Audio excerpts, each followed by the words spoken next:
Beth Money was cataloging medication errors in the Sacred Heart Hospital database when the emergency doors burst open, bringing in the usual Thursday night parade of minor traumas and major inconveniences.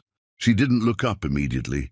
She had 43 more entries to review before her shift ended, and her coffee had gone cold 3 hours ago. Her feet ached in shoes held together with surgical tape at the seams. The same pair she'd been wearing for 18 months because every spare dollar went to her mother's medications or the rent on their studio apartment that smelled perpetually of disinfectant and declining health. She was calculating whether she could afford to replace them this month or next when someone said her name. Not someone asking for nurse money or calling out for assistance, but someone recognizing her, saying Beth like it was a word they'd been holding in their mouth for years. The voice belonged to a patient on a gurney, neck immobilized in a cervical collar, being wheeled past the nurse's station toward Trauma Room 3. He had turned his head as far as the collar allowed, grey-blue eyes finding hers with the peculiar intensity of shock or medication or something else entirely. Those eyes were the color of Lake Michigan during a November storm, and they looked at her like she was the answer to a question he hadn't known he was asking. The paramedics were already moving him away, calling out vitals and mechanism of injury, rear-ended at a stoplight, possible whiplash, alert and oriented ×3. But the patient kept his eyes locked on hers until the trauma room doors swung shut between them. Beth sat back down and returned to her error logs. But her hands had developed a subtle tremor that made typing difficult. The screen blurred slightly, and she realized she was holding her breath. Marissa, the charge nurse, who noticed everything because noticing everything was how you survived 20 years in emergency medicine, appeared at her shoulder with the kind of casual concern that meant she was actually worried. "You okay, honey? You look like you've seen a ghost." "Fine, just tired. You know how it is. Mom was up most of the night again." This was true, but not the truth. Her mother had been restless, calling out for Beth's father, who had been dead for 15 years, but that wasn't why Beth's hands were shaking. She had no logical explanation for the way her body had responded to that stranger's voice, saying her name. The way every cell had suddenly come alert like she'd touched a live wire. Dr. Ashworth was running behind. A multi-vehicle accident had just arrived, and he was the only attending physician on until midnight, so Beth was assigned to the rear-end collision patient's initial assessment. She gathered supplies methodically, using routine to steady herself, blood pressure cuff, pulse oximeter, the standard paperwork that reduced human complexity to checkboxes and signatures. Little bureaucratic attempts to contain the vast messiness of bodies and pain. She paused outside Trauma Room 3, took a breath that went all the way down to her diaphragm, and entered with her professional face carefully arranged.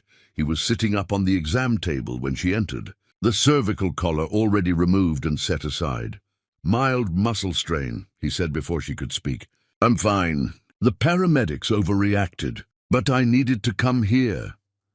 His voice was educated, careful, with the particular softness of someone who had learned to minimize their presence in rooms where they didn't belong. She recognized it because she had the opposite problem.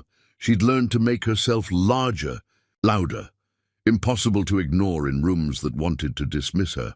"We still need to do a full assessment," Beth said, moving with practiced efficiency, wrapping the blood pressure cuff around his arm. His sleeve was expensive fabric, the kind that felt like water under your fingers. "Can you tell me your name?" "James Franklin Frank Jim."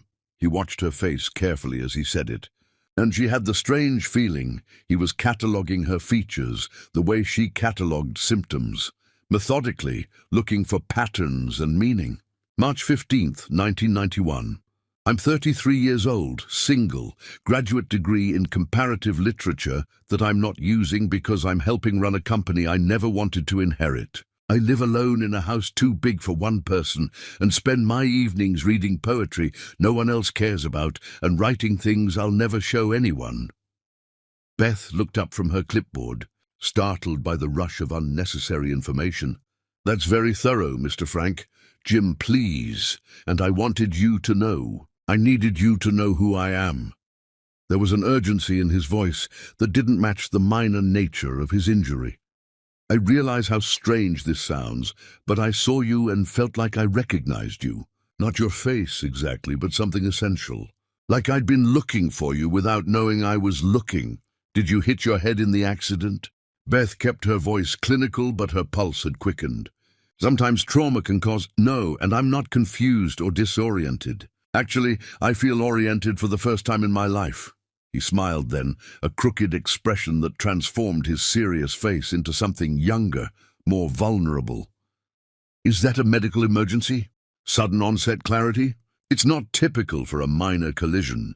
Beth touched his wrist to check his pulse, and he inhaled sharply at the contact. She pretended not to notice, but she felt it too, a current passing between them that had nothing to do with static electricity. His pulse was elevated but steady, and she counted beats against her watch while trying not to think about the warmth of his skin or the way he was looking at her like she was something precious he'd lost and found again. "Your hands are cold," he said softly. "Poor circulation. Runs in my family, along with stubbornness and the inability to quit things that are bad for us." She didn't know why she added that last part, except that something about him made her want to be honest, in a way she usually wasn't with anyone, except her mother at 3 a.m. when the pain was too bad for pretense. "What else runs in your family?" His question was gentle, genuinely curious, rather than making small talk. "Diabetes, depression, the tendency to love people who leave." She looked at him sharply, surprised by her own confession. "Are you experiencing any confusion, disorientation? Because you seem to be having an unusual effect on my professional boundaries. I'm having the opposite of confusion. I feel clear for the first time in years. Is that unusual?" He shifted slightly when she moved to check his other arm, and she caught a hint of his cologne, something subtle and expensive that probably cost more than her monthly groceries. But underneath it was just the human smell of him, soap and skin and something indefinable that made her want to lean closer. They talked while she documented his vitals, not the usual patient chatter about symptoms and insurance cards, but real conversation that felt dangerous in its depth. Jim told her about discovering James Wright in college, reading "The Branch Will Not Break" in his dorm room, and crying because he finally found words for the disconnection he'd always felt from his family's world of hostile takeovers and profit margins. Beth admitted she'd wanted to be a writer once, before her father's death and her mother's illness, and the relentless mathematics of survival had demanded more practical choices. "What would you write about?" Jim asked, and the question felt more intimate than if he'd asked her to undress. Nothing important. Just the way fluorescent lights make everyone look like they're dying a little. How you can tell the exact moment someone stops fighting their diagnosis and accepts it. The specific weight of grief. You can actually measure it in the slope of shoulders. Did you know that? Grief has physical mass. It changes how people occupy space. That sounds like the most important thing anyone could write about, Jim said quietly, and Beth had to turn away because his sincerity was too much, too real in a place where she'd learned to armor herself in professional distance. Dr. Ashworth arrived eventually, performed a perfunctory examination with the exhausted efficiency of someone who'd seen too many bodies to be truly present for any individual one. He prescribed muscle relaxants Jim would never fill and discharged him with instructions to follow up with his primary care physician. The visit should have ended there. Jim should have walked out of Sacred Heart and become another forgotten face in the endless stream of Thursday night. Patients who passed through Beth's life, leaving nothing but paperwork and occasionally interesting stories. For the break room, instead, he lingered at the nurse's station while Beth finished her charting, pretending to read discharge instructions while obviously waiting for her to look up. When she finally did, he had the expression of someone about to jump off a cliff and hoping there was water below instead of rocks. "I know this is inappropriate," he said. "I know you probably have policies about this." But would you have coffee with me? Real coffee, not whatever that is. He gestured at her cold cup with its film of separated creamer floating on top. Just coffee. Just talking. I can't explain it, but I feel like if I walk out of here without some way to see you again, I'll be making the worst mistake of my life. I don't date patients, Beth said automatically, though her heart was doing something complicated in her chest. A rhythm she would have been concerned about in anyone else. I'm discharged, technically no longer a patient, and it wouldn't be a date. Just two people who've read James Wright, having coffee and talking about poetry and the physical weight of grief. He pulled out his phone, showed her a photo of his bookshelf. Poetry collections dominated 3 shelves: Neruda, Oliver, Clifton, Haas. I have no one to talk to about any of this. My family thinks literature is what you study to have interesting conversation at charity galas. My colleagues think poetry is what you quote in wedding toasts. I've been so lonely, I sometimes feel like I'm disappearing, becoming less solid every day. And then I saw you and felt real again. That has to mean something.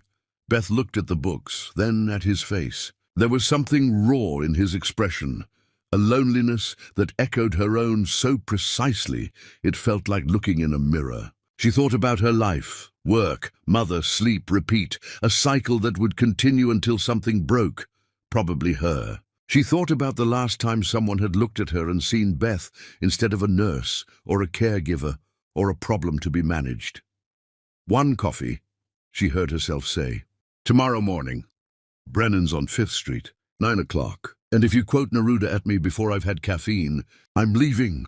She would think later about fate versus coincidence, about the mathematical probability of Jim choosing that exact moment to glance away from his phone, causing the collision that brought him to Sacred Heart on the one night she was working that particular station.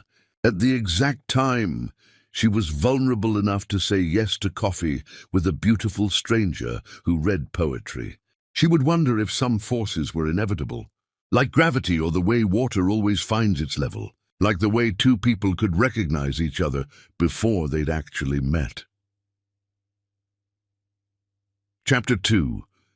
The Architecture of Falling. Jim arrived at Brennan's 37 minutes early and changed tables 3 times before settling on one by the window where he could see Beth approaching, but the light wouldn't be directly in her eyes. He had slept 90 minutes total, spending the rest of the night reading Ada Limon and Billy Collins and trying not to think about the way Beth's hands had felt, checking his pulse. A clinical and gentle and somehow the most intimate touch he'd experienced in years. He'd brought a book, The Carrying by Ada Limon, then left it in his car, then retrieved it, then left it again, paralyzed by the fear of appearing either pretentious or empty-handed.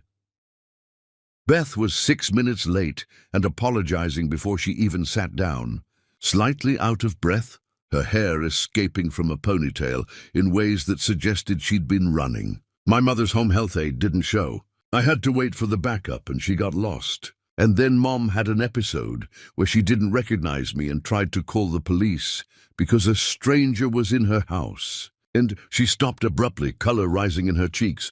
I'm sorry. You don't need to hear all this. I want to hear all of it. Jim stood awkwardly, uncertain of the etiquette. Handshake? Hug? He settled for pulling out her chair, a gesture that made her smile in a way that suggested she was trying not to laugh. Too much? Very gallant. Like something from a novel where everyone dies of consumption. But she sat down with a grace that made the wooden chair look elegant. Do you always pull out chairs for women? My mother's influence. She believes in proper manners and improper politics. She once served tea to the governor on her best china while explaining why his education policy was, and I quote, criminally negligent and morally bankrupt. She thinks civility and cruelty can coexist. She's probably right. Beth ordered black coffee and a sesame bagel, and Jim noticed her quickly counting the bills in her wallet before deciding, the kind of mental math he remembered from graduate school before family money made such calculations irrelevant. He wanted to offer to pay, but sensed that would break something fragile between them. would establish a dynamic that would change everything that came after. "Tell me about your mother," he said, then caught himself. "Sorry, that's probably too personal for coffee between strangers who just happen to read the same poets." "We're not strangers. You're the patient who mysteriously knew my name before I told you." She was teasing, but also not, her eyes searching his face for an explanation he didn't have. That was deeply weird, by the way. The good kind of weird, or the restraining order kind of weird. I haven't decided yet. I can't explain it. I saw you and your name was just there in my mind, like remembering something I'd forgotten I knew. He paused, aware of how insane that sounded. The good kind of weird, I hope. "My mother has advanced MS, Beth said, answering his earlier question with the kind of abrupt topic change that suggested she didn't want to examine the connection between them too closely yet. "She was diagnosed 10 years ago, but it's progressed recently. She lives with me, which is challenging in a studio apartment.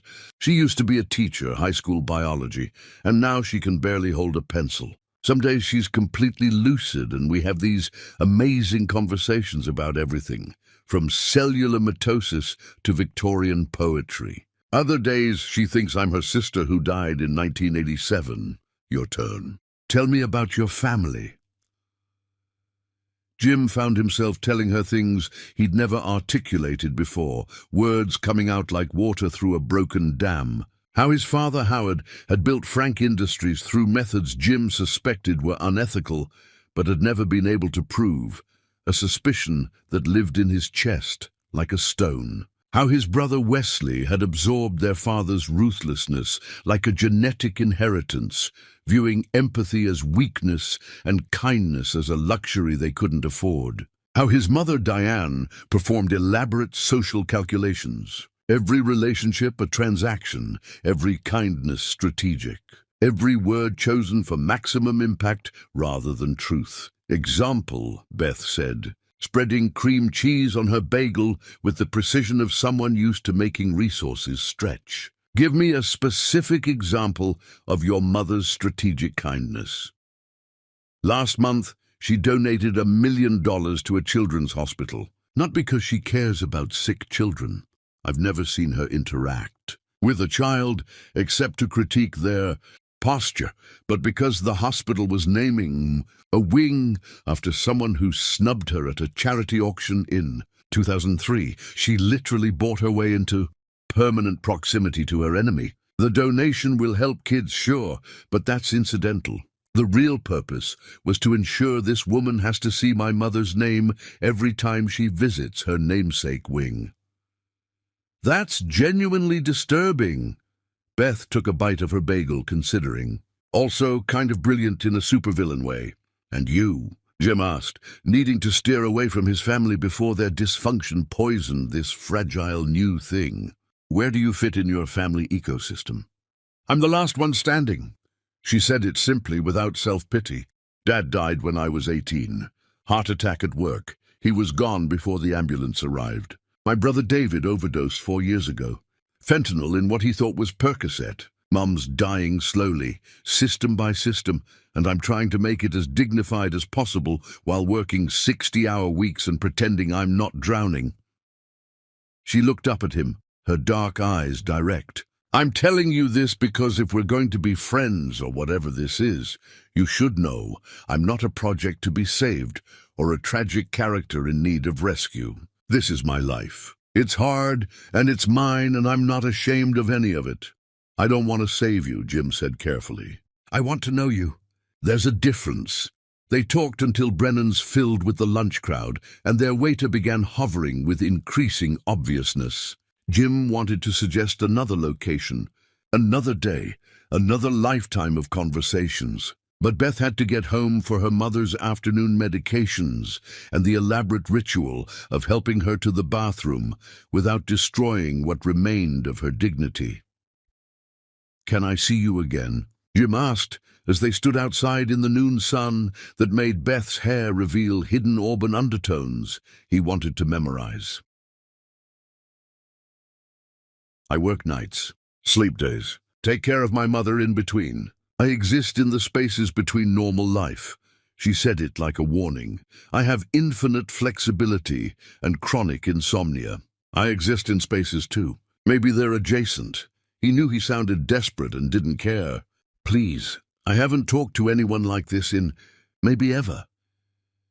She studied him with those dark eyes that seemed to see through his expensive clothes and careful manners to something more essential underneath. Friday, 3 a.m., I have a break. Hospital cafeteria. And Jim, don't fall in love with me. I don't have room in my life for that kind of disaster. Too late, he said, then immediately wanted to take it back, but Beth was already walking away. And he stood on the sidewalk, watching her disappear into the crowd, feeling like he'd just stepped off a cliff and discovered he could fly. Chapter 3. The Velocity of Truth. Their second meeting in the hospital cafeteria at 3 a.m. involved vending machine sandwiches that tasted like disappointment and a philosophical debate about whether suffering was essential for, or Beth argued that comfort bred complacency, that the best poetry came from wounds that wouldn't heal. Jim countered that joy deserved documentation too, that Elizabeth Bishop wrote about happiness as complexly as she wrote about loss. They were both right and both wrong, and somewhere in the argument their knees touched under the table and neither of them moved away. "You don't understand," Beth said, peeling the plastic wrap off a sandwich that claimed to be turkey but looked like beige sadness between bread. "When you grow up with money, even your suffering has a safety net. You can afford to have a breakdown. You can check into somewhere peaceful and call it a wellness retreat. When you're poor, suffering is just Tuesday, and you still have to show up for your shift on Wednesday." "You're right," Jim said, and she looked surprised. "I don't understand. Not fully. But I want to. And my suffering might have a safety net, but it's still real. Different doesn't mean less valid. What do you suffer from?" She asked it gently, genuinely curious rather than challenging. The weight of inherited expectations, the guilt of unearned privilege, the specific loneliness of being surrounded by people who only see your function, not your face. The knowledge that my family's wealth comes from other people's misery, and I benefit from it every day, he paused, then added more quietly, the fear that I'm too weak to break away, that I'll die in the life they built for me instead of building my own. Beth reached across the table and took his hand. Her fingers were cold from the vending machine drinks, but her grip was firm. "You're not weak. Weak people don't question their circumstances. They don't stay awake wondering if they're good enough. They just accept and consume and never think about the cost. How do you know I'm not just another rich person having an existential crisis between trust fund deposits? Because you're here. At 3 a.m. in a hospital cafeteria, eating terrible food with someone you barely know, instead of at home in what I imagine is a very comfortable bed." She squeezed his hand once before letting go. "That's not nothing." Their third meeting was Beth showing him the hospital's roof access, using a key card she technically wasn't supposed to have. They sat on the concrete edge, legs dangling over 8 stories of empty space, watching the sunrise paint the city in shades of amber and rose. Beth told him about the patient who died during her shift, a 17-year-old named Amy who'd overdosed on purpose, leaving a note that just said, "I'm tired." Her parents kept saying they didn't understand, Beth said, her voice hollow with exhaustion and something heavier. They had given her everything, private schools, therapy, a car for her 16th birthday. They kept listing things they'd bought her as if that was the same as knowing her. But I understood. Sometimes the weight of being alive is so heavy you'd do anything to put it down, even if putting it down means putting yourself down permanently. "Have you ever felt that way?" Jim asked carefully. "Every day from ages 16 to 19. I used to sit in my car in the high school parking lot, engine running, trying to decide whether to drive home or drive into the median on I-94. The median started looking more attractive every day. Then my mother got sick, and I couldn't afford that particular luxury anymore." She turned to him, and in the early morning light, He could see the exhaustion written in every line of her face. When someone else needs you to keep existing, you lose the right to stop. You, currently. Except when I'm here. He meant the hospital, but he also meant with her, in this bubble they'd created outside their regular lives. My family has my entire life mapped out. Marriage to someone appropriate, which means wealthy and connected. Children to carry on the family name. My gradual consumption by the company until I'm just another Frank who chose money over meaning. I can see it all stretching ahead of me like a prison sentence. And some mornings I think about how easy it would be to just not. To take all my sleeping pills at once and opt out of the whole performance.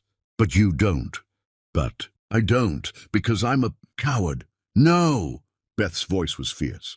Living when you don't want to is the opposite of cowardice. It's the bravest thing there is. Every morning you wake up and choose to keep going despite the weight is an act of rebellion. She kissed him then, sudden and fierce, tasting like hospital coffee and sleeplessness and something desperate. It was nothing like the careful choreographed kisses Jim had experienced before, the polite meeting of mouths that felt like shaking hands. This was drowning and breathing at the same time, falling and flying, ending and beginning. When they pulled apart, Beth looked terrified.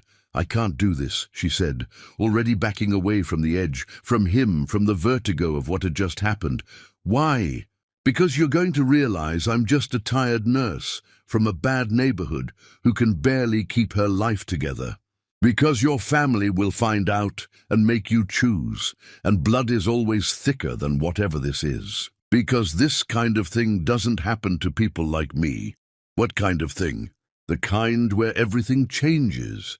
The kind that makes you believe in fate or God or cosmic significance. The kind that ends with someone getting destroyed, and it's usually the person with less power. She was crying now. Angry tears she wiped away impatiently. I've worked in an ER for 5 years. I know how stories like this end. The rich boy doesn't choose the poor girl. That's just in movies and books written by people who've never been poor. This isn't a story, Jim said, though even as he said it, he knew it wasn't entirely true. Everything felt narrative, charged with meaning, like they were already in the third act of something that had started before they were born. It's just us. There is no just us.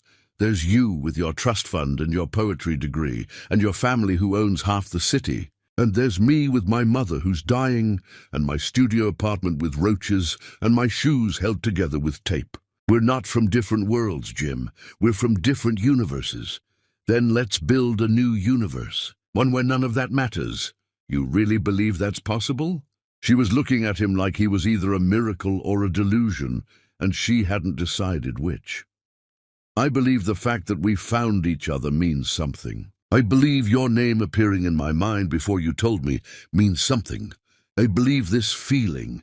He pressed his hand to his chest, where his heart was doing something unprecedented, means something. And I choose to be brave enough to find out what.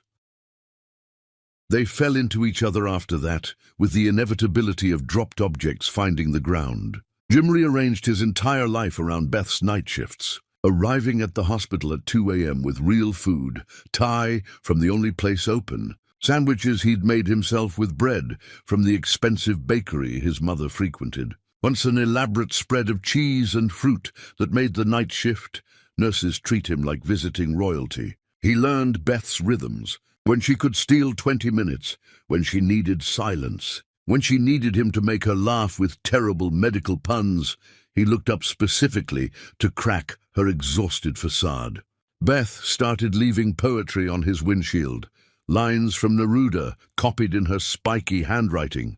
Mary Oliver passages about attention being the beginning of devotion. Lucille Clifton celebrating the big hips she would need for birthing. Once she left an original poem that made Jim sit in his car crying. For 10 minutes, you are the disruption I prayed for, but without knowing I was praying. You are the flood that drowns the life I built from compromises. Let me go under. Let me breathe water.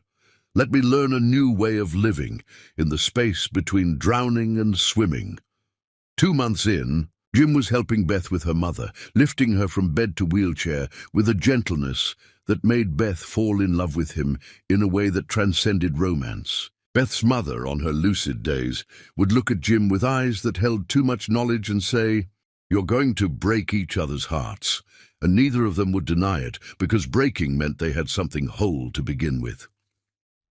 3 months in, they were making love in Beth's narrow bed while her mother slept in the next room, trying to be quiet but failing because their need for each other had its own volume that couldn't be muted. Jim traced the exhaustion lines around Beth's eyes like they were sacred text. Beth mapped the tension in Jim's shoulders, the physical evidence of carrying a life that didn't fit. They memorized each other's bodies like studying for an exam, where failure meant returning to lives that would feel like death after this much aliveness.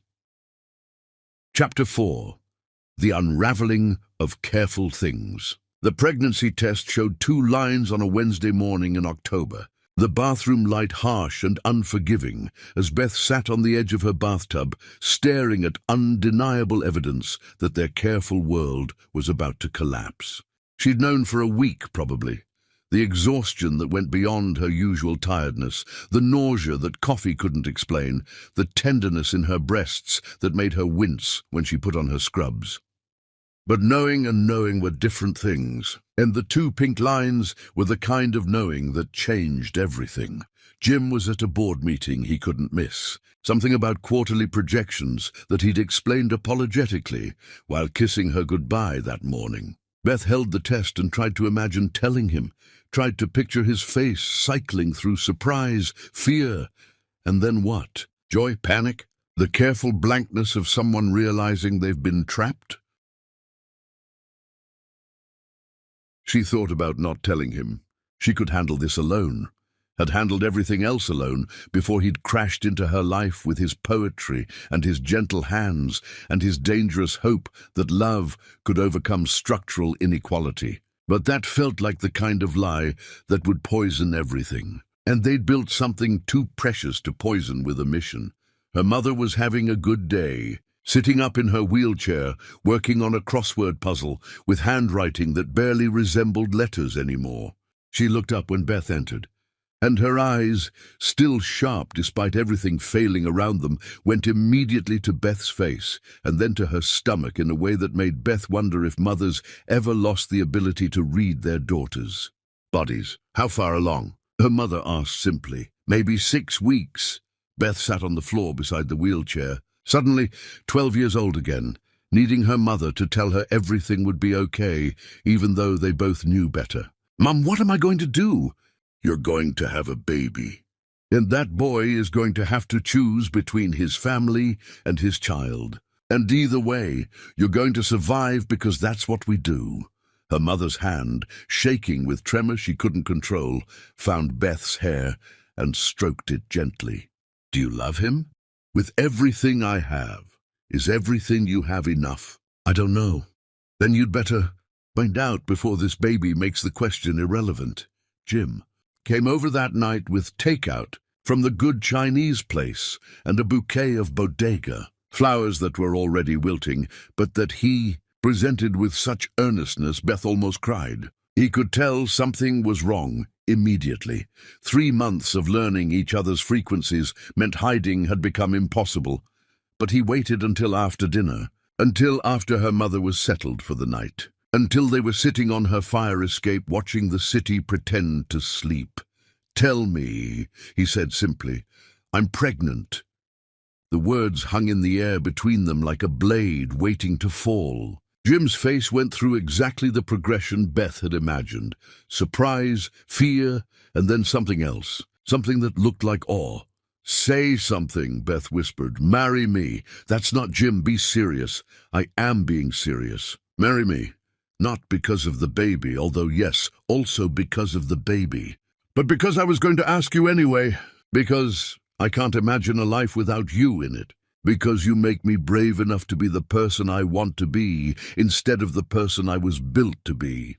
He turned to face her fully, his eyes bright with an intensity that was almost frightening. "I know it's too fast. I know we're from different worlds. I know my family will implode. I don't care about any of it. Marry me, Beth. You haven't told your family about me yet. I'll tell them tomorrow. They'll destroy us. They'll try. Jim, do you love me? Oh, you know I do. Then that's all that matters. Everything else is just logistics. But logistics, Beth knew, were where love went to die. Logistics were bills and insurance and custody agreements. Logistics were the reason her father had worked himself to death and her brother had turned to pills. Love was the luxury. Logistics were the reality. But looking at Jim's face, the desperate hope mixed with determination, she let herself believe for a moment that maybe they could be the exception. "Ask me again when your family knows," she said finally. "Ask me when you understand what you're actually choosing." The next evening, Jim put on his best suit, the one his mother had chosen for last year's charity gala, and drove to his family's estate with Beth beside him. She'd wanted to wait in the car, but Jim insisted she come in. "We face them together or not at all," he'd said, and the set of his jaw suggested this wasn't negotiable. The Frank mansion sprawled across 3 acres of manicured perfection, every blade of grass exactly the right height, every flower chosen for maximum impact rather than beauty. Beth had seen it from the outside during one of her late-night drives when she couldn't sleep. But walking through the front door felt like entering a museum where touching anything would trigger alarms. Diane Frank stood at the top of the marble staircase like she'd been posed there, wearing a cream-colored dress that probably cost more than Beth made in 6 months. Howard emerged from his study with the careful movements of someone who'd had 2 drinks, but was pretending to have had none. Wesley appeared last, taking in Beth's presence with a calculating look that reminded her of doctors deciding whether a patient was worth saving. "Father Wesley," Jim said, his voice steady, though Beth could feel his hand trembling where it held hers. "This is Beth Money, the woman I love, the mother of your grandchild." The silence that followed had physical weight, pressing against Beth's chest until breathing became conscious effort. Diane descended the stairs slowly, each click of her heels on marble sounding like a countdown to execution. "I see," she said finally, her voice so controlled it could have been discussing the weather. "And how long has this situation been developing?" 3 months, Jim said. "The best 3 months of my life." 3 months. Diane repeated it like tasting something rotten. "And you're certain the child is yours?" "Don't!" Jim's voice carried a warning that made even Wesley take a step back. "Whatever you're about to say, don't. I'm simply asking logical questions." This woman, Diane looked at Beth the way someone might examine a stain on expensive carpet, appears from nowhere, attaches herself to you, and now claims to be carrying your child. Forgive me for finding the timing suspicious. The only suspicious thing here is how quickly you jumped to the worst possible assumption," Jim said. "Beth didn't attach herself to me. If anything, I pursued her. She tried to maintain professional boundaries. She warned me this would happen. And I didn't care because being with her is the first real thing I've done in my entire manufactured life." Howard finally spoke, his words careful and measured. "Son, you're emotional. That's understandable. But emotions pass. Consequences don't. This woman, Beth, her name is Beth. Beth, then. She seems lovely, but she's not from our world. She doesn't understand the responsibilities that come with being a Frank, the obligations, the expectations." "You mean she hasn't been trained to prioritize money over meaning?" Jim said. "She hasn't learned to smile while destroying people. She hasn't mastered the art of polite cruelty. You're right, she doesn't belong in your world. Which is why I'm leaving it." Wesley laughed, the sound sharp and unpleasant. "With what money? You think you can support a family on poetry and good intentions? You think she'll still love you when you can't pay for her mother's medical bills?" Beth found her voice finally, surprising everyone, including herself. "I've been paying my mother's medical bills for 10 years. I've been supporting myself since I was 18. I don't need Jim's money or yours. What I need is for you to stop talking about me like I'm not standing right here." Diane turned her attention to Beth fully for the first time, and Beth understood what small animals felt like when hawks circled overhead. "You're very pretty," Diane said, making it sound like an accusation. "And I'm sure you're very good at your job, but you have no idea what you're asking my son to sacrifice. The life he would have with you would be small and hard and ultimately disappointing. Is that really what you want for him?" "I want him to be happy," Beth said simply. "Something he's never been in this house." The words hung in the air like a challenge. Diane's carefully composed face cracked slightly, showing something raw underneath before she pulled herself back together. "I'll make you a deal," she said, her voice returning to its controlled register. "Stay here for 2 weeks, both of you. Let us get to know Beth properly. Let her see what Jim would be giving up.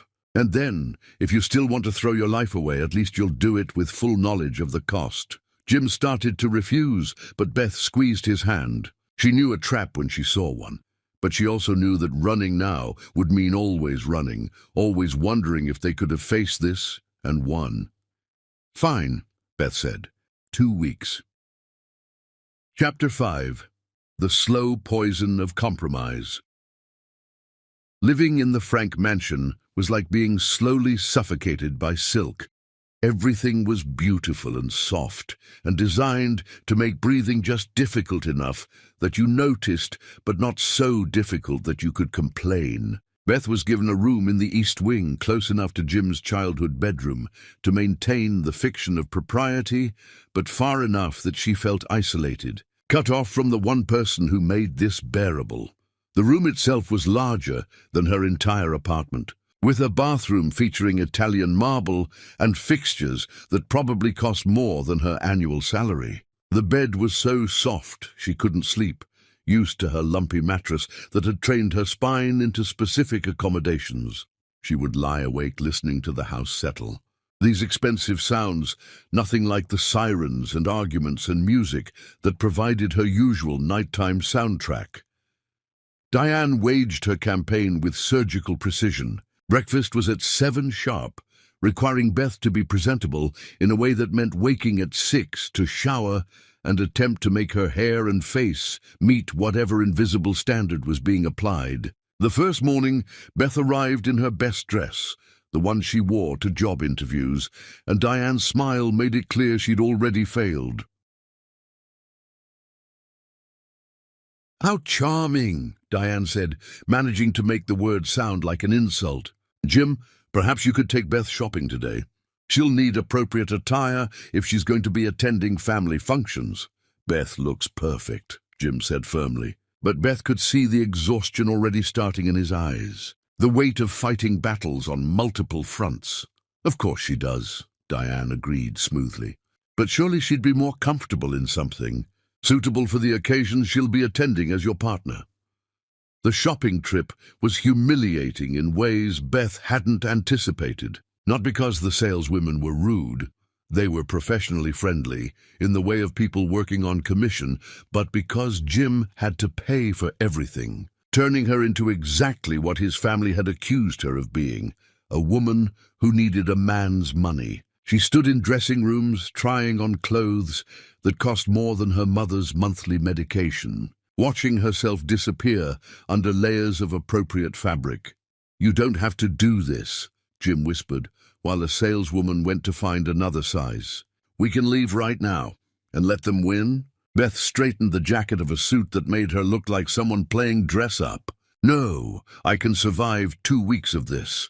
But surviving meant small compromises that accumulated like toxins. It meant sitting through dinners where Howard discussed business deals that destroyed neighborhoods like hers, describing them as urban renewal opportunities. It meant watching Wesley treat the household staff like furniture, never making eye contact or saying please or thank you. It meant Diane's constant corrections, her posture, her pronunciation of certain words, the way she held her fork, all delivered with a smile that suggested she was being helpful.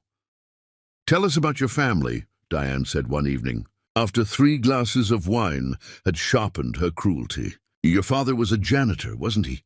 "Maintenance supervisor," Beth corrected, though she knew Diane knew the correct title. "He kept office buildings running. Made sure people had clean, safe places to work. How noble." "And your brother?" Beth felt Jim tense beside her. David died 4 years ago. Oh? Diane's eyebrows rose in practiced concern. Illness? Overdose. Beth kept her voice level. Fentanyl-laced pills. He was 22. How tragic. Addiction is such a difficult disease. It must have been challenging having an addict in the family. He wasn't an addict. Beth's voice came out sharper than intended. He had a back injury from working construction. His doctor cut off his prescription without tapering him down or offering alternatives. He bought what he thought were regular pills because he couldn't afford another doctor visit and couldn't afford to miss work. One bad decision in a moment of desperation doesn't make someone an addict. Of course not, Diane said smoothly.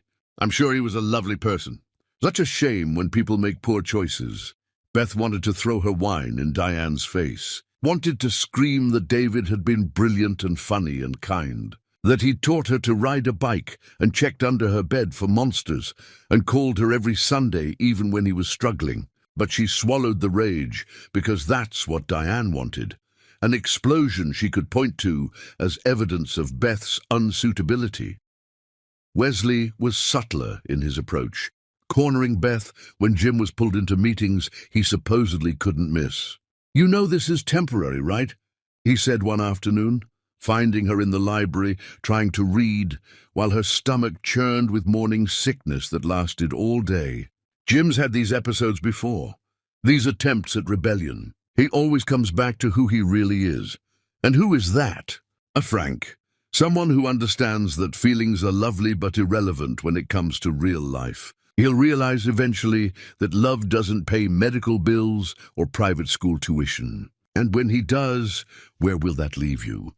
With a child who knows they were wanted, Beth said. Which is more than you can say. Wesley's face darkened. You think you're clever.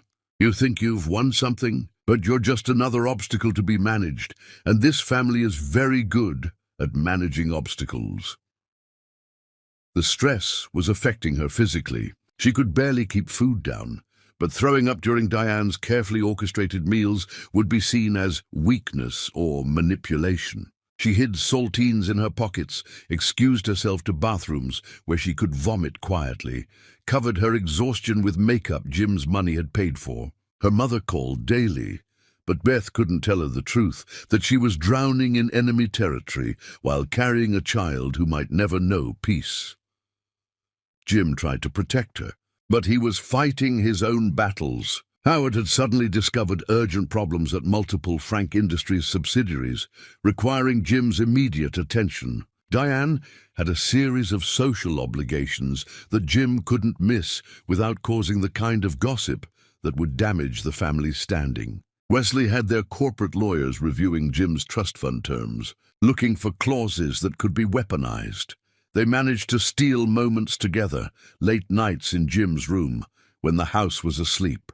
Early mornings walking the grounds before the surveillance of family breakfast. But even these felt tainted, observed, performed for an audience that might not be present but always felt possible.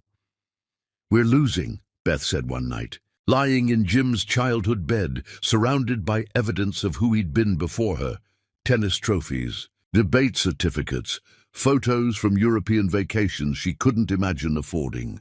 They're wearing us down exactly like they planned. No, Jim said, but his protest lacked conviction. We're proving we can endure this. Enduring isn't the same as living. And what about when the baby comes? Do you want our child growing up in this toxic atmosphere? Being taught that cruelty is sophistication and money matters more than meaning? Of course not. But if we leave now, they'll use it against us. They'll say we couldn't handle real life, that we're not stable enough to raise a child. They have judges who owe them favors, social workers they've donated to. They could make our lives impossible in ways we haven't even imagined yet. Beth knew he was right. The Frank family's power extended far beyond this mansion, into courtrooms and boardrooms and agencies that were supposed to protect people like her, but somehow never did. They were trapped between staying and being slowly poisoned or leaving and being systematically destroyed. On the 10th day, Diane played what she clearly considered her winning move.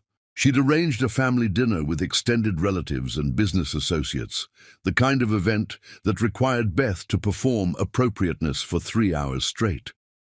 Beth wore the most expensive dress Jim had bought her, arranged her hair the way the salon had taught her, smiled until her face ached. She was doing well until dessert, when Diane stood to make a toast. "To family," Diane said, raising her glass. "To understanding where we come from and where we're going. To knowing that some things, breeding, education, shared values, matter more than temporary feelings." She looked directly at Beth. "And to those who understand that loving someone sometimes means letting them go back to where they belong." Beth stood up so quickly her chair scraped against the floor. The room fell silent, 20 pairs of eyes turning to her with expressions ranging from pity to barely concealed delight at the drama. "You're right," Beth said, her voice carrying clearly through the dining room. "I don't belong here. I don't belong in a place where people measure worth by bank accounts and bloodlines, where kindness is weakness and cruelty is called civilization, where you can sit at a table that costs more than most people make in a year and discuss destroying neighborhoods like they're monopoly properties. You're absolutely right. I don't belong here." She turned to Jim, whose face had gone pale. "But neither do you. You never have. And staying here, trying to prove something to people who will never see you as anything but a disappointment, is killing the person I fell in love with. So I'm leaving, tonight. You can come with me or stay here, but I won't watch you disappear into their world anymore." Beth walked out of the dining room with as much dignity as she could manage, leaving behind shocked whispers and the clatter of Diane setting down her champagne glass with enough force to crack the crystal. Chapter 6. The Violence of Separation. Beth made it to the guest room before the shaking started, adrenaline and rage making her hands tremble as she threw clothes into her bag without folding them, shoving the expensive dresses in with her old jeans in a tangle that felt like rebellion. She could hear raised voices from downstairs. Jim's voice sharp with anger, Howard's low and threatening, Diane's cutting through both with surgical precision. The sounds carried through the mansion's perfect acoustics, designed to impress but now serving as an amphitheater for family destruction. She was zipping the bag when Jim burst through the door, his face flushed and eyes wild with something between panic and determination. His tie was askew, pulled loose in what she recognized as his gesture of extreme distress. "Don't leave, please, not like this. Not when we're so close to winning." "Winning?" Beth laughed, the sound bitter and sharp. "Is that what you think this is? A game with points and victory conditions? Jim, look at yourself. Look at what 2 weeks in this house has done to you. You're disappearing into their world, syllable by syllable, and I can't watch it happen anymore. We only have 4 more days." 4 more days of what? Of your mother dissecting my family's tragedies over 5-course dinners like she's performing an autopsy for entertainment. Of your brother explaining why I'm genetically inferior using pseudoscience he learned at Harvard. Of your father looking through me like I'm temporary, like I'm a phase you'll grow out of. She continued packing, grabbing toiletries from the bathroom, her hands moving with desperate efficiency. "Every day I stay here, I lose a piece of myself. And every day you stay here, you become more like them. You're transforming into exactly what you swore you'd never be." That's not true, isn't it? Yesterday, you didn't defend me when your mother said people from my neighborhood have different values, like poverty is a moral failing instead of a systemic injustice. Last week, you agreed with your father that the company's expansion into low-income housing was complicated, when we both know it's predatory, when we both know they're destroying families like mine for profit margins. She turned to face him fully, seeing how her words landed like physical blows. "You're so busy trying not to rock the boat that you don't notice you're drowning. You're so focused on playing their game that you don't realize they've already won, because they've got you playing at all." Jim sat heavily on the bed, his head in his hands, and for a moment he looked exactly like the exhausted warehouse worker he would become. though neither of them knew that yet. I'm trying to protect us, to protect our child. If we leave now, they'll come after us with everything they have. They have judges who owe them favors, journalists who spike stories for them, social workers they've donated to. They could take our baby, Beth. They could actually take our baby. They're already taking our baby by making us live like this, by forcing us to pretend we're people we're not. What kind of life is this for a child? Growing up surrounded by people who see them as either an heir to corrupt or a mistake to hide. Beth sat beside him, taking his hand, feeling the calluses that would soon replace his soft skin. Jim, I love you. I love the person you are at 3 a.m. reading Neruda in my terrible apartment, with sirens going off outside and the neighbors fighting through the walls. I love who you are when you're helping my mother with her exercises, patient and gentle even when she doesn't remember your name. I love who you are when you forget to be a Frank. But that person is dying in this house, suffocating under good manners and proper place settings, and if we stay, there won't be anything left to save. Where would we go? His voice was small, scared in a way that broke her heart. My apartment tonight, we'll figure out the rest tomorrow. We'll be poor, but we'll be ourselves. Beth, your apartment is... He stopped, but she could fill in the blanks, could complete the sentence with all the adjectives he was too polite to say. Too small, too dangerous, too poor, too much like the life our child will actually have if you choose us over them. She stood, resuming her packing with movements that had turned angry. If you can't handle my apartment, then you can't handle me. Because that apartment is my life, Jim. It's not a temporary embarrassment before we move up in the world. It's where I live, where I've survived, where our child was conceived. If you're ashamed of it, you're ashamed of me. Before he could answer, the door opened without a knock. Privacy was another thing money could buy, apparently. Diane stood there with Wesley behind her, both of them wearing expressions of calm triumph that made Beth's stomach twist with the kind of nausea that had nothing to do with pregnancy. They looked like prosecutors who'd just found the evidence they needed, like hunters who'd cornered their prey. "Leaving so soon?" Diane asked, her voice honeyed poison. "How unfortunate. I had hoped we could come to a more civilized arrangement, something that would benefit everyone." "There's nothing civilized about what you've been doing," Beth said, her voice steadier than her hands. "Civilization doesn't mean crystal glasses and knowing which fork to use. It means treating people with basic human dignity, something this family seems incapable of. On the contrary, I've been extraordinarily civilized. I've welcomed you into my home despite your background. I've dressed you appropriately, since you clearly had no suitable clothing. I've introduced you to our society, though you've failed to appreciate the opportunity. The fact that you're unsuited for it isn't my fault. It's simply genetics and upbringing, manifesting as they always do." "Mother..." "Stop," Jim said, standing, his body positioning itself between Beth and his family without conscious thought. "We're leaving. Both of us. Tonight." "I don't think so."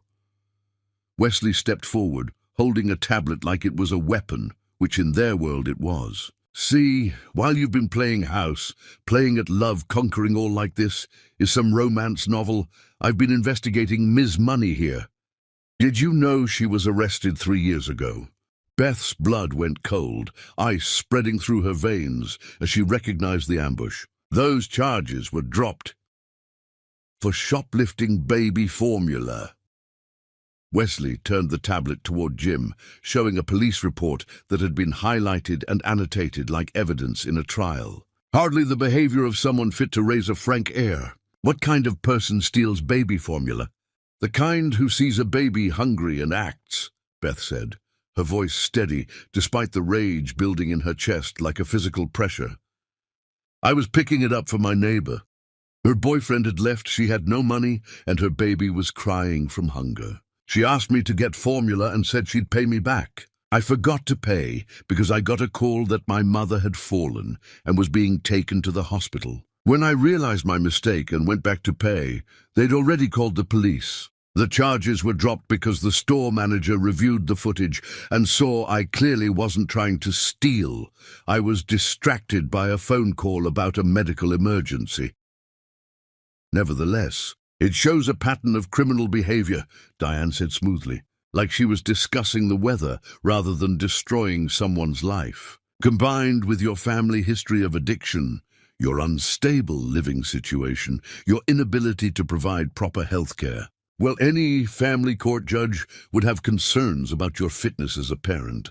My family history of addiction. Beth laughed, the sound dangerous. My brother took pain pills because he was injured doing actual work, the kind that builds the buildings you own but never visit. That's not addiction, that's desperation. But you wouldn't understand the difference because you've never been desperate for anything except attention and status.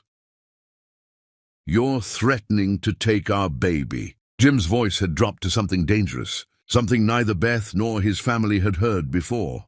I'm suggesting that Beth consider what's best for the child, Diane replied, unmoved by his tone. A generous financial settlement, enough to care for her mother properly, perhaps even purchase a small home in a better neighborhood, in exchange for allowing the baby to be raised with the advantages only we can provide. Joint custody, of course, visitation rights. Very generous, really. You want me to sell you my child? Beth's voice rose despite her efforts to control it. You actually think I would trade my baby for money? You think that's what this is about? I think you're smart enough to recognize reality, Diane said, her eyes cold as winter storms. You can struggle to raise this child in poverty, watching them miss opportunities, unable to provide proper education or health care or even basic safety. Or you can ensure they have everything while also securing your mother's care. It's really quite generous. Most women in your position would be grateful for such an offer. Get out, Jim said quietly, the words carrying more weight than shouting would have. I beg your pardon? Diane's eyebrows rose in practiced surprise. Get out! His voice was louder now, filling the room with a rage Beth had never heard from him. Get out of this room. Get out of our lives. And if you ever threaten Beth or our child again, I will destroy everything you've built. I'll go to the press with every dirty deal, every bribe, every corner cut. I'll provide documentation for every building code violation, every tenant you've illegally evicted, every safety regulation you've ignored. I'll burn Frank Industries to the ground and salt the earth so nothing ever grows there again. You wouldn't dare, Howard said from the doorway. Apparently, the whole family had come for the show, drawn by the prospect of Beth's humiliation. You don't have the stomach for that kind of war. You never have. You're weak, James. You always have been. That's why you need us to make your decisions for you. Try me. Jim moved to stand beside Beth, taking her hand, their fingers interlocking with desperate strength. I died inside every day for 33 years, trying to be the son you wanted.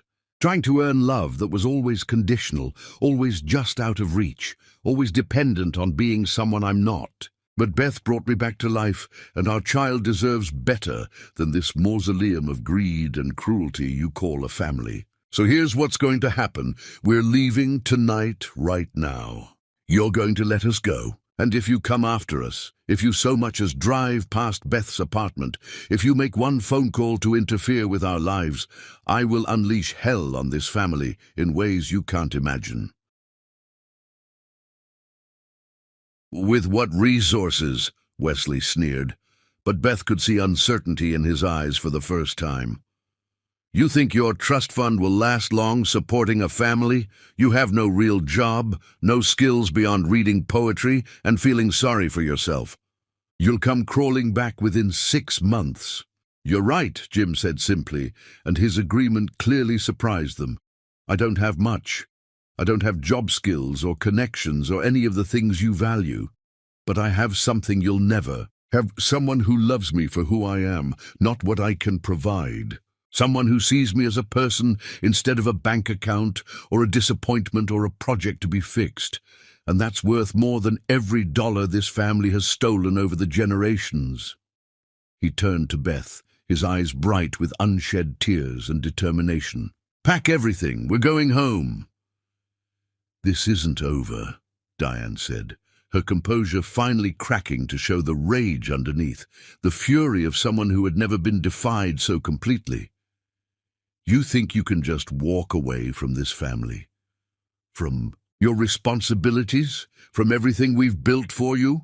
My only responsibility is to Beth and our child, Jim said, already helping Beth gather the last of her things. The family I choose, not the one I was cursed with. The family that loves without conditions or contracts or strategic value. They left 10 minutes later, Beth's bag and the few things Jim grabbed from his room thrown hastily into the back of his car. As they drove away from the mansion, Beth looked back once at the lit windows that made the house look like a jack-o'-lantern, all hollow light and menacing grins. She saw silhouettes in the windows, the Frank family watching their departure, like generals observing a tactical retreat, already planning their next attack. "They won't let this go," she said quietly, one hand resting protectively on her growing belly. "I know." Jim's knuckles were white on the steering wheel, his jaw clenched with tension that would become his permanent expression in the months to come. "They'll make our lives hell. They'll use every connection, every resource, every dirty trick. Probably." "Jim, are you sure?" He pulled over abruptly, turning to face her fully in the dim light of street lamps that illuminated his face in planes of shadow and determination. "I have never been more sure of anything in my life. You are my family, you and our baby. Everything else is just noise. Everything else is just obstacles to overcome." They drove to Beth's apartment in silence, both processing what had just happened, what it meant, what came next. When they parked outside her building, with its graffiti and broken streetlight, and the sound of someone's music playing too loud at midnight, Jim looked up at it, like he was seeing it for the first time. Really seeing it, not through the lens of his privileged life, but as what it was, a place where real people lived real lives without apology. "It's not much," Beth said, suddenly self-conscious about the peeling paint and the smell of garbage from the dumpster and the woman arguing with someone on her phone in language that would have made Diane faint. "It's everything," Jim replied, and she could tell he meant it. "It's real. It's honest. It's ours." They climbed the 3 flights of stairs, Beth's key sticking in the lock the way it always did, requiring the specific jiggle she'd mastered over years. Her mother was asleep in the hospital bed that took up half the living space, her breathing labored but steady, the oxygen machine humming its mechanical lullaby. The apartment smelled like the lavender oil Beth used to mask the scent of medication and illness, like the coffee that was always brewing because sleep was a luxury they couldn't afford, like life being lived despite circumstances that suggested life shouldn't be possible here. "Welcome home," Beth whispered, and when Jim pulled her close, she could feel him shaking, with relief or fear or maybe both. They stood in the doorway holding each other, 2 people who had just declared war on one of the city's most powerful families, armed with nothing but love and the desperate hope that it would be enough. Outside, the city continued its restless movement, unaware that in a tiny studio apartment, 2 people were about to learn what it really meant to choose each other over everything else the world said mattered. Chapter 7. The Weight of Consequence. Liddy's first month in Beth's apartment was an education in poverty that no amount of Jim's theoretical understanding could have prepared him for. He learned that hot water was a limited resource that required strategic planning. Beth's mother needed help bathing at 7 a.m. when the ancient boiler was most reliable, which meant Jim and Beth took turns with abbreviated showers that sometimes ended in shocking cold. He learned that the cockroaches weren't a sign of poor housekeeping, but of systemic neglect by landlords who knew their tenants had nowhere else to go. He learned that the police sirens that punctuated their nights weren't abstract symbols of urban decay, but specific tragedies happening to real people just blocks away. But mostly, he learned about the mathematics of survival, the complex calculations Beth performed every day without conscious thought. They sat at her tiny table, really a card table she'd found on the street and reinforced with duct tape, while She showed him how $43 needed to stretch for 5 days. 18 for her mother's medications that insurance didn't fully cover. 10 for gas to get to job interviews that never resulted in callbacks. 8 for the laundromat because the building's machines had been broken for 3 years. 7 for food, rice, beans, the bruised vegetables from the discount market that needed to be used immediately. That left nothing for the prenatal vitamins Beth needed, so she'd skip them this week and double up next week if money was better, though it never was. "This is impossible," Jim said, staring at the numbers that refused to add up no matter how many times he rearranged them. "The math doesn't work." "The math never works," Beth replied, matter-of-fact in the way of someone who'd long ago stopped expecting miracles. "That's why people like us are always in debt to someone. Payday lenders, credit cards with criminal interest rates, family members who can't afford to help but do anyway. Poverty charges interest on everything, even survival." Jim's job search was an exercise in humiliation dressed up as opportunity. His resume, impressive in certain circles, was almost useless in the real world where Beth lived. His poetry, degree from an elite university, might as well have been written in a dead language for all the good it did him. He applied for teaching positions, but they wanted classroom experience and teaching certificates he didn't have. He applied for office jobs, but he was simultaneously overqualified and underexperienced, a paradox that meant automatic rejection. His family name, which had always opened doors, now seemed to close them. Either people recognized it and wanted nothing to do with Frank Industries' legacy, or they didn't recognize it and wondered why someone with such fancy education wanted to work for $15 an hour. After 3 weeks of rejection, he finally got overnight shifts at a warehouse in the industrial district, loading trucks from midnight to 8 a.m. for barely above minimum wage. The hiring manager, a man named Carlos with tired eyes and hands that had done real work, looked at Jim's soft hands and clean clothes with barely concealed skepticism. "You ever done physical labor?" Carlos asked. "No," Jim admitted. "You running from something? Cops, debts, angry ex?" "My family." Carlos laughed, short and bitter. "Aren't we all? You start tonight.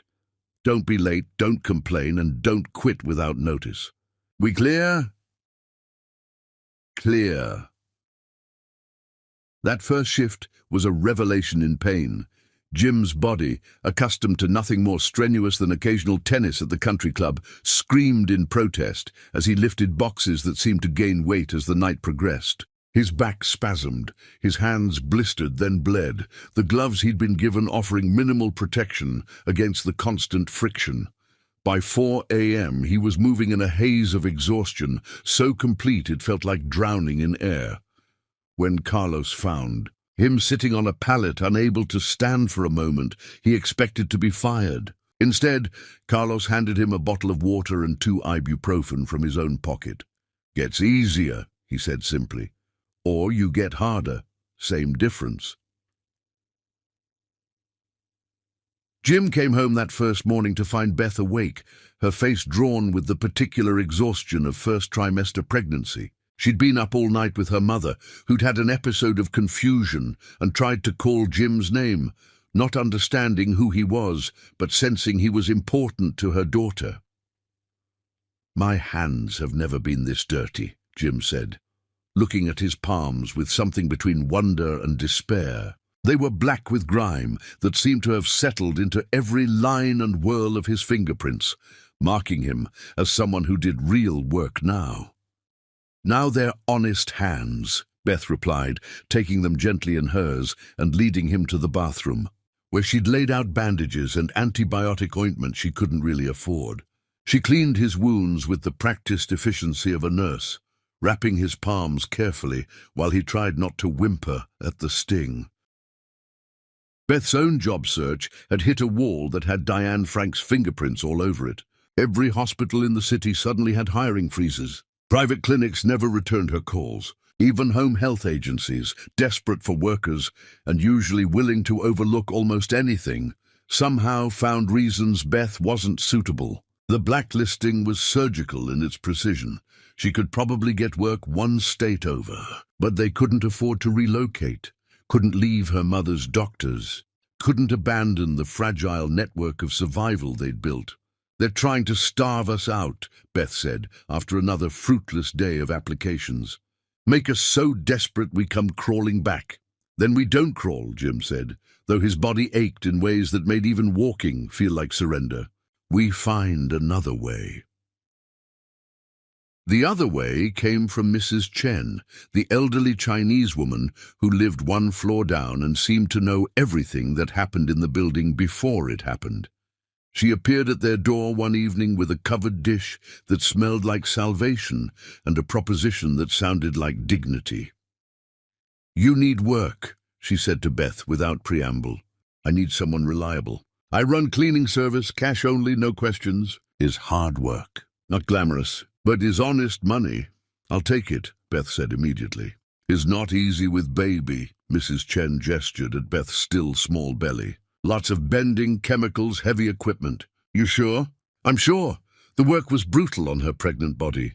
Beth spent nights cleaning office buildings after the workers had gone home, pushing vacuum cleaners that seemed heavier every day, scrubbing toilets while fighting morning sickness that lasted all day, using industrial chemicals that made her nausea worse despite the masks Mrs. Chen provided. Her back ached constantly.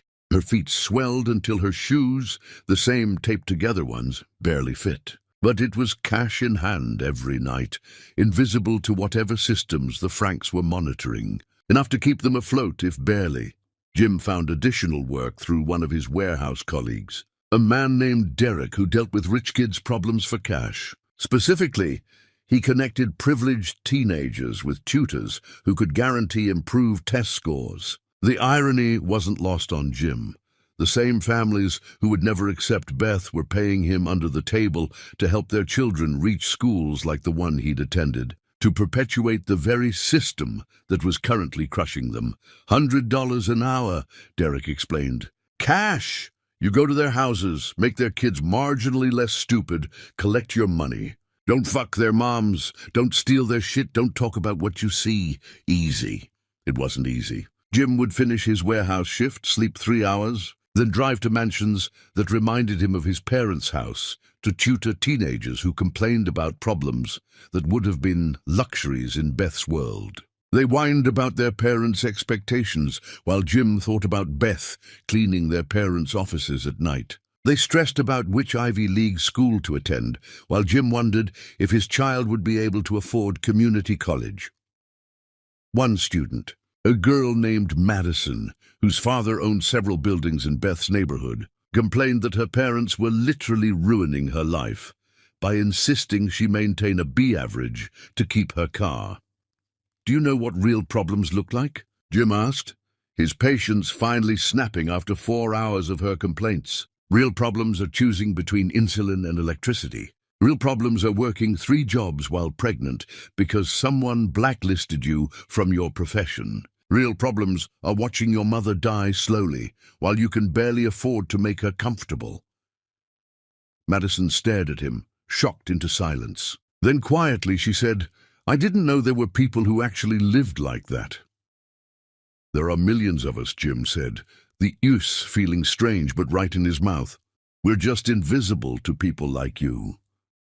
He expected to be fired, but Madison's scores improved dramatically after that conversation, and her mother recommended him to 3 other families. The money helped, but the psychological toll of existing in both worlds, loading trucks with men who were 1 injury away from homelessness, then teaching children who spent more on coffee than those men made in a day, was eating at Jim in ways he couldn't articulate. Beth understood without words. She'd come home from cleaning office buildings where single desks cost more than their annual rent, her body aching, and find Jim staring at nothing, trying to reconcile the different versions of reality he inhabited. They'd hold each other in their narrow bed, while her mother's breathing machine provided a mechanical rhythm to their silence. Both too exhausted to speak, but needing the confirmation that someone else understood this impossible existence.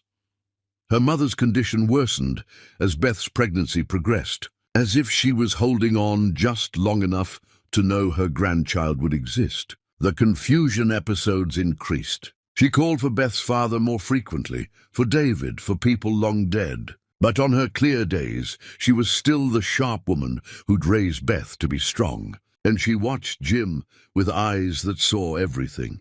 "He's changing," she told Beth one afternoon while Jim was at the warehouse. "The soft parts are wearing away." "Is that bad?" Beth asked, though she'd noticed it too, the way Jim's gentleness was calcifying into something harder, more defensive. "Not bad. Necessary. But don't let him lose all the softness. The world needs people who stay tender, despite having every reason to harden." She paused, her breath laboring. "You're both being forged by this. Make sure you're forged into something worth becoming." The 20-week ultrasound should have been a celebration, but they almost missed it because they couldn't afford the copay.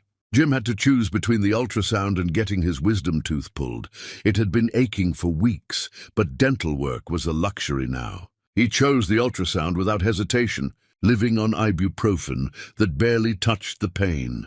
They sat in the waiting room of the community clinic, surrounded by other women who looked like Beth, tired, pregnant, worried about money. The receptionist called names with the bored efficiency of someone who'd seen too much desperation to let it affect her anymore. When Beth's name was finally called, they walked back together, Jim limping slightly from a back injury he'd gotten at the warehouse that he was pretending didn't exist.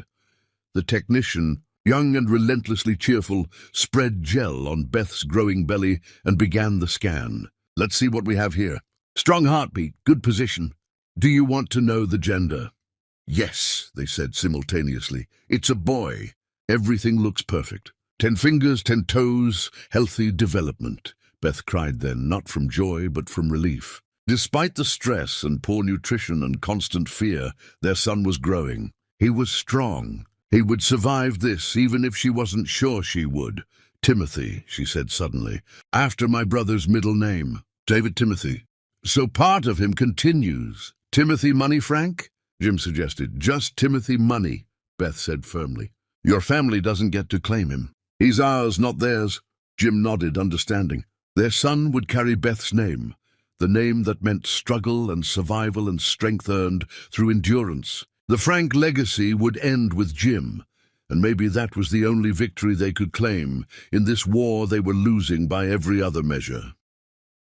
That night, as they lay in bed, with Jim's hand on Beth's belly, feeling Timothy move, they didn't talk about the future. They couldn't afford to. The future was a luxury for people who had savings accounts and health insurance and families that helped instead of hurt.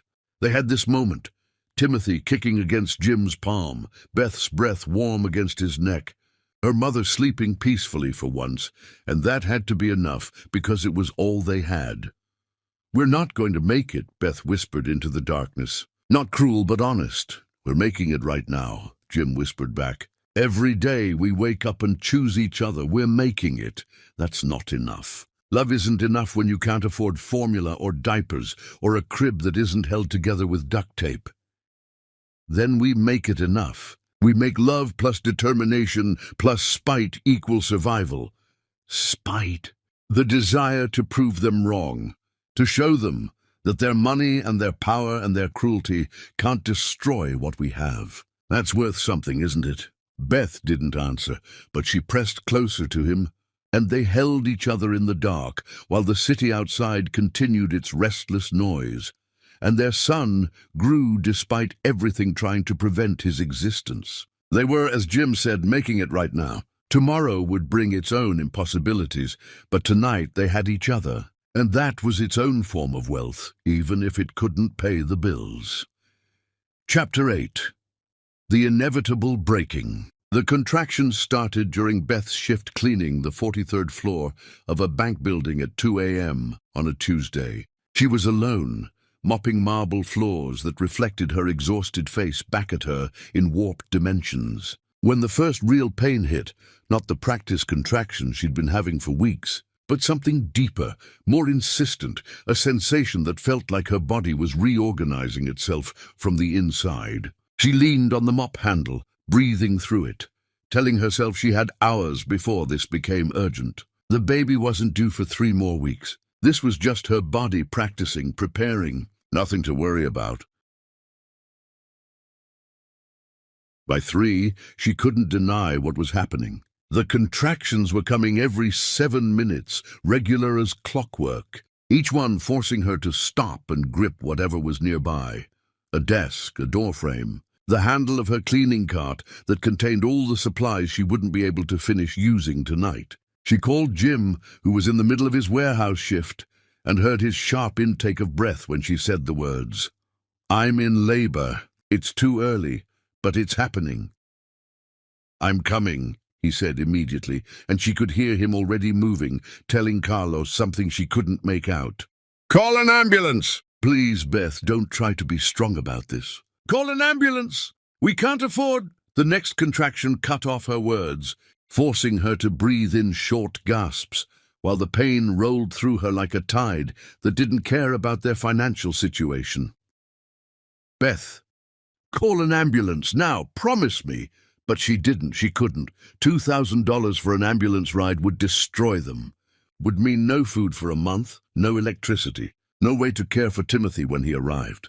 Instead, she made her way to the service elevator, rode it down to the lobby where the night security guard looked at her with alarm as she waddled past, clearly in distress. She made it to the bus stop just as the 3:15 arrived, the one that would take her most of the way home. The driver, a middle-aged black woman who'd seen everything this city had to offer, took one look at Beth and shook her head. "How far apart are the contractions, honey?" 5 minutes, Beth gasped, lowering herself onto a seat near the front. "Hospital's 3 stops from here. I can radio for—" "Please, just drive. I can make it home. My husband will take me." The driver muttered something about stubborn young women, but pulled away from the curb. The other passengers, night shift workers, insomniacs, people with nowhere else to be at this hour, pretended not to notice Beth gripping the seat in front of her, breathing through contractions that made her vision tunnel to pinpoints of light. A man in scrubs, probably heading home from his own hospital shift, moved closer. "I'm a nurse," he said quietly. "How far along?" 37 weeks, and that's full term. You need to get to a hospital." "I know." Another contraction hit, and Beth couldn't stop the small sound that escaped her throat. "I'm going home first. Please, I just need to get home." The nurse stayed close, timing her contractions on his watch until Beth reached her stop. He helped her off the bus, tried once more to convince her to let him call for help, but Beth shook her head and began the 3-block walk to her apartment. Each step felt like a negotiation with her body, a plea for just a little more time, just a little more strength. She made it to her building as another contraction crashed over her, forcing her to lean against the graffitied wall and moan through the pain. Mrs. Chen was somehow there. She always appeared when needed, like a guardian angel in orthopedic shoes. She took one look at Beth and began issuing rapid orders in a mixture of English and Mandarin. Her niece appeared, the nursing student who helped with Beth's mother, and between them they got Beth up the 3 flights of stairs that felt like Mount Everest. Jim arrived as they reached the apartment door. Having run from the bus stop, his work clothes soaked with sweat and warehouse dust, his face was wild with panic that he was trying to control. "The car's downstairs. We're going now." "Mom!" Beth gasped. "Someone needs to—" "I stay," Mrs. Chen said firmly. "You go, have baby. I watch mother." The drive to County General was a blur of breathing exercises and Jim running red lights with the hazard lights blinking. Beth was in the back seat, trying to find a position that didn't make her want to scream, while Jim kept looking at her in the rear-view mirror with terror barely masked as concern. The contractions were 3 minutes apart now, each one longer and stronger than the last. rolling through her body like waves, intent on breaking her apart. "We should have called an ambulance," Jim said for the 5th time. "We couldn't afford it," Beth replied for the 5th time, then couldn't speak anymore because the pain had taken all her words. The emergency room at County General was exactly what Beth had known it would be: overcrowded, understaffed, overwhelmed by the city's endless supply of trauma and crisis. The triage nurse barely looked up from her computer, typing with the exhausted efficiency of someone who'd been doing this too long. "How far apart are the contractions?" 2 minutes, Jim answered because Beth couldn't speak through the current one. "First baby?"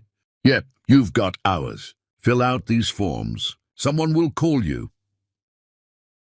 They waited 2 hours in plastic chairs, designed to be uncomfortable enough that people wouldn't linger unless they were truly desperate. Beth leaked amniotic fluid onto the cracked vinyl, while Jim held her hand and tried not to show his growing panic. Around them, the emergency room writhed with its own chaos, overdoses being rushed through, a child with a fever whose mother was crying, an elderly man holding a blood-soaked towel to his head. Everyone locked in their own private emergencies, while the fluorescent lights hummed their indifferent tune.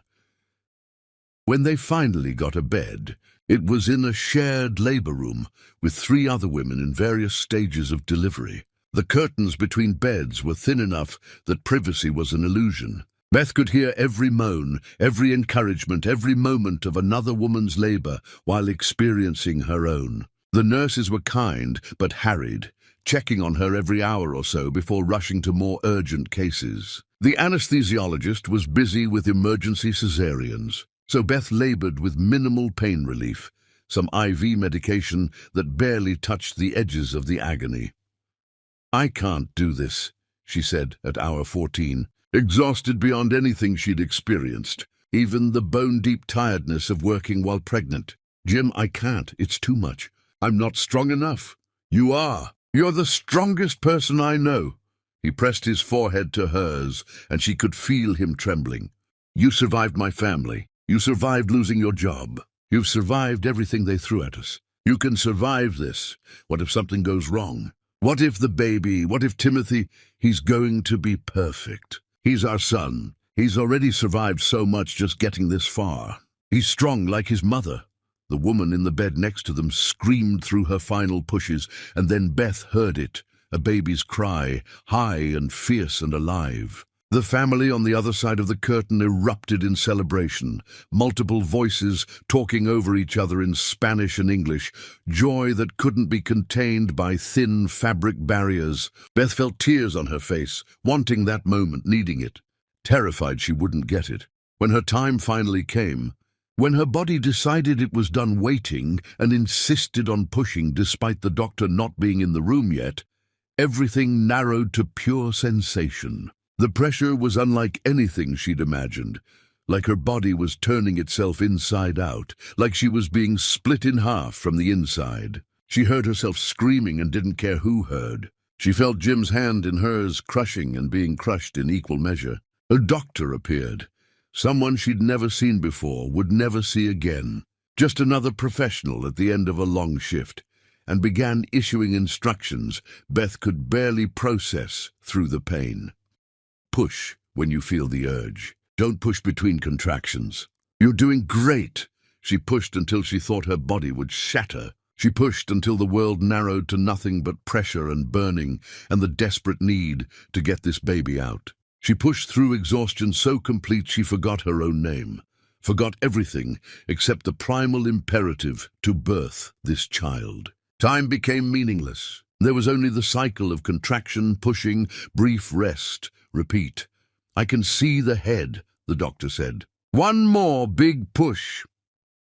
Beth gathered everything she had left, which felt like nothing, like scraping the bottom of an empty well, and pushed with a force that came from somewhere beyond her conscious control. She felt the moment of release, the sudden absence of pressure, and then a sound that made her forget every second of pain that had come before it. Timothy's cry, high and fierce and absolutely alive. "It's a boy," the doctor said, though they already knew that. "Small but healthy. Good lungs on this one. They placed him on Beth's chest, this tiny warm weight covered in vernix and blood, slippery and perfect, and hers. He was so small, barely 6 pounds, but his cry was enormous, announcing his arrival to a world that had tried to prevent his existence. Beth wrapped her arms around him and sobbed, from relief, from exhaustion, from love so overwhelming it felt like drowning in the best possible way. "Hi, Timothy," she whispered, her voice broken from screaming. "Hi, baby. I'm your mama. I'm here. I've got you." Jim was crying too, touching Timothy's tiny head with one finger like he was afraid anything more would break him. "He's perfect. Beth, look what we made. He's absolutely perfect." Timothy's eyes opened, Jim's eyes, that storm grey that had started everything, and he looked up at them with the unfocused intensity of newborns, seeing everything and nothing. Beth told him about his father, while nurses worked around them, cleaning and measuring and performing the routine tasks that seemed anything but routine when it was your child. She told Timothy about the night she met Jim, about poetry and 3 a.m. conversations, and love that had survived everything designed to destroy it. "Your daddy wanted you so much," Beth whispered against Timothy's still damp head. "He was so excited when I told him about you. He loves you so much already. We both do. You're so wanted, baby. You're so loved."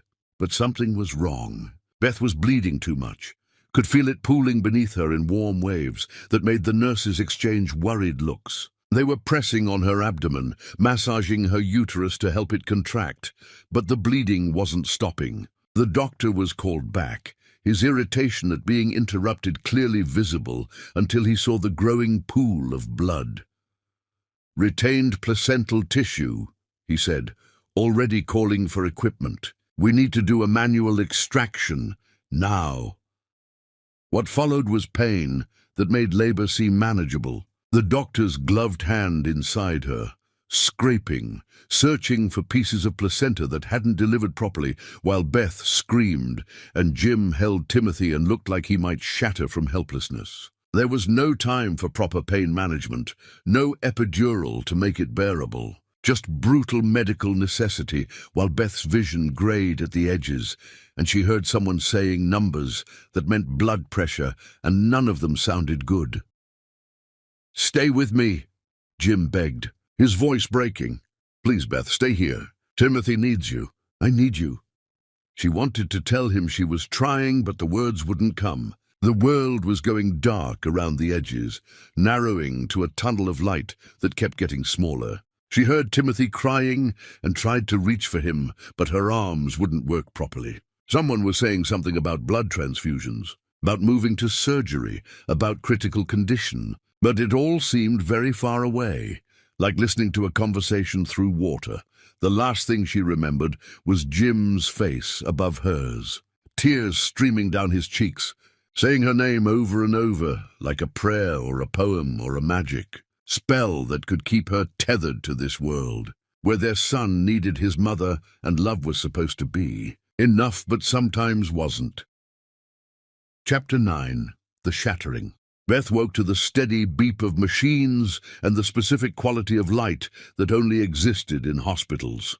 Fluorescent and unforgiving, making everything look like it was dying a little. Her body felt wrong, heavy and disconnected, like she was operating it by remote control with a significant delay. The pain was there but muted, wrapped in whatever medication they were pumping through the IV in her arm. She tried to speak, but her throat was raw, and all that came out was a rasp that sounded like someone else's voice. "Beth?" Jim's face appeared above her, haggard and unshaven, his eyes red-rimmed with the kind of exhaustion that came from keeping vigil. "Oh, thank God you're awake. You're here, Timothy." The word barely made it past her lips, but Jim understood. He's perfect. He's in the nursery. They're monitoring him because he's small, but he's perfect, strong, stubborn like his mother. Jim was crying now, touching her face, like he needed to confirm she was real. "You almost died, Beth. You lost so much blood. They had to take you to surgery, and then you wouldn't wake up, and I thought I was going to lose you." "How long?" "2 days. You've been unconscious for 2 days. 2 days. She'd missed 2 days of Timothy's life. The crucial first days, when bonding happened, when babies learned their mother's voices and smells and the particular rhythm of their hearts. I need to see him. Soon, the doctor wants to check you first. But Beth, there's something else. Jim's expression shifted to something she couldn't read. Grief. Fear, anger. My family knows about Timothy. Someone from the hospital called them. Professional courtesy, or maybe they paid someone, I don't know. But they know. Before Beth could process this, could figure out what it meant for their already precarious situation, a doctor entered. Not the exhausted resident who'd delivered Timothy, but someone older, with the kind of confidence that came from years of delivering bad news. Ms. Money, I'm Dr. Martinez. How are you feeling? Like I got hit by a truck that backed up and hit me again. That's not far from accurate. You had what we call a postpartum hemorrhage. You lost about 40% of your blood volume. We had to perform an emergency D&C to remove retained placental tissue, and you required 3 units of blood. There was a moment where we weren't sure. He paused, choosing his words carefully. You're very lucky to be alive. When can I see my son? Soon, but I need to discuss something with you first. The hemorrhage caused some complications. There's a possibility. We won't know for certain without more tests, but there's a possibility you may have difficulty conceiving again. The scarring from the emergency procedure might affect future pregnancies. Beth felt something cold settle in her chest. Not grief exactly. She hadn't even thought about more children, could barely imagine surviving this one, but a door closing that she hadn't realized she'd wanted open. Okay, we'll do follow-up testing in 6 weeks. For now, you need to rest and recover. You've been through significant trauma. After he left, Beth looked at Jim, seeing new lines around his eyes, deeper shadows beneath them. You haven't left, have you? You've been here the whole time. Where else would I be? He took her hand, careful of the IV. Mrs. Chen has been watching your mother. My boss at the warehouse was actually understanding. Apparently his wife almost died in childbirth too. It's like a club no one wants to be in. A nurse brought Timothy then, this tiny bundle that seemed impossibly small and impossibly important. Beth's arms felt weak, uncertain. But the moment they placed him against her chest, something clicked into place. He was awake, those grey eyes looking up at her with the unfocused intensity of newborns. And Beth felt her heart restructure itself around this small person who depended on her entirely. Hi, baby, she whispered. I'm sorry I was gone. I'm here now. I'm not going anywhere. Timothy made a small sound, not quite a cry, more like a comment on the situation, and tried to root against her chest. The nurse helped Beth position him to feed, and the sensation of him latching on was uncomfortable and profound simultaneously. Her body doing what bodies did, despite nearly failing completely. He's been on formula, the nurse explained, but he should remember how to breastfeed. They usually do. While Timothy nursed with determined concentration, Jim told Beth about the last 2 days. How Timothy had passed all his tests despite being small. How the nurses had let Jim do skin-to-skin contact when Beth couldn't. How he'd told Timothy about his mother, about poetry, about the life they were going to build despite everything against them. And your family? Beth asked, the dread settling in her stomach like a stone. They came yesterday, my mother specifically. Jim's jaw tightened. She stood right where you're lying and looked at Timothy and said he had the frank bones. Like that mattered, like bones were what made a person matter. She offered to pay for everything. The hospital bills, a better room, private nurses, if we agreed to give Timothy the Frank name and let them be part of his life. What did you say? I told her to get out, that she'd forfeited any right to Timothy when she threw you out in the rain. That biology didn't make her a grandmother any more than it made Howard a decent father. He paused, and Beth could see him replaying the conversation. She said we'd regret it, that we couldn't provide for Timothy properly.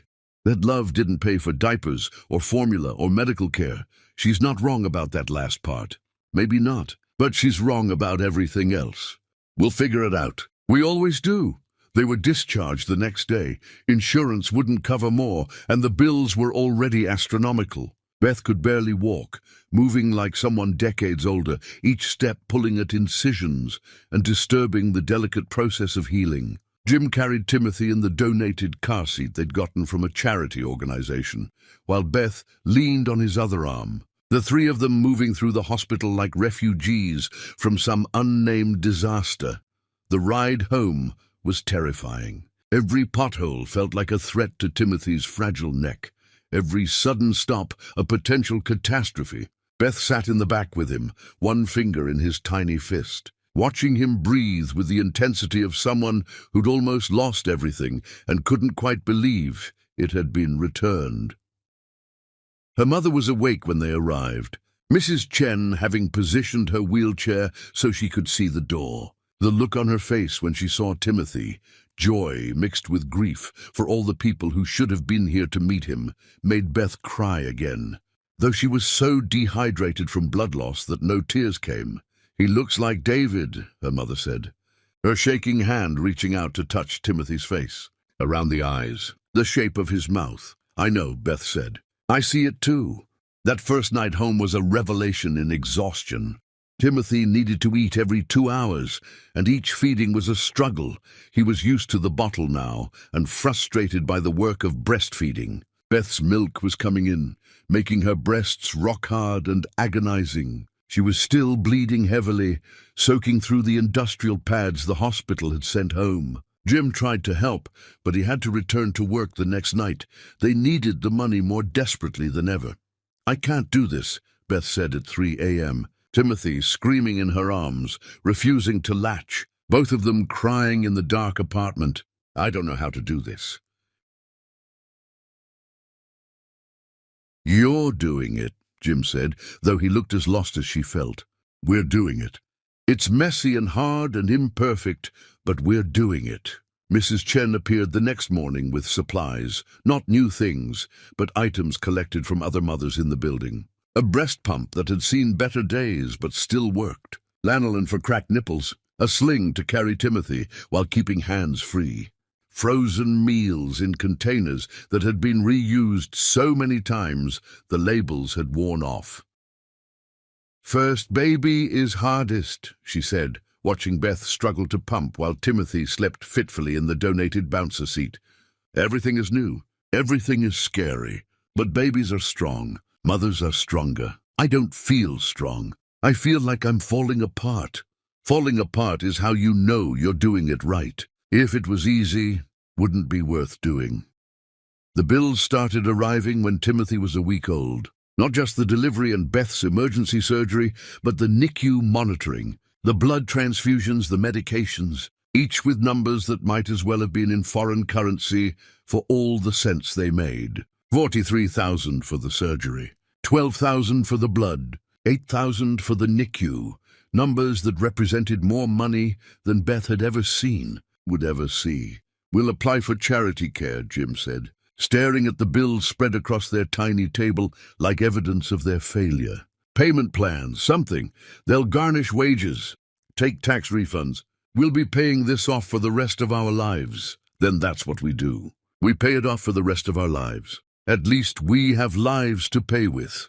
Timothy chose that moment to wake up crying, the particular cry that meant hunger, and Beth picked him up with movements that were already becoming automatic, despite everything feeling impossible.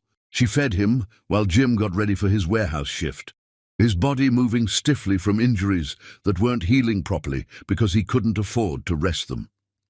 "The Franks would make this all go away," Beth said quietly, not looking at Jim. "One phone call and these bills disappear." "At what cost?" "They'd own him, Beth. They'd own us. And they'd never let us forget it." "I know. I'm not saying we should.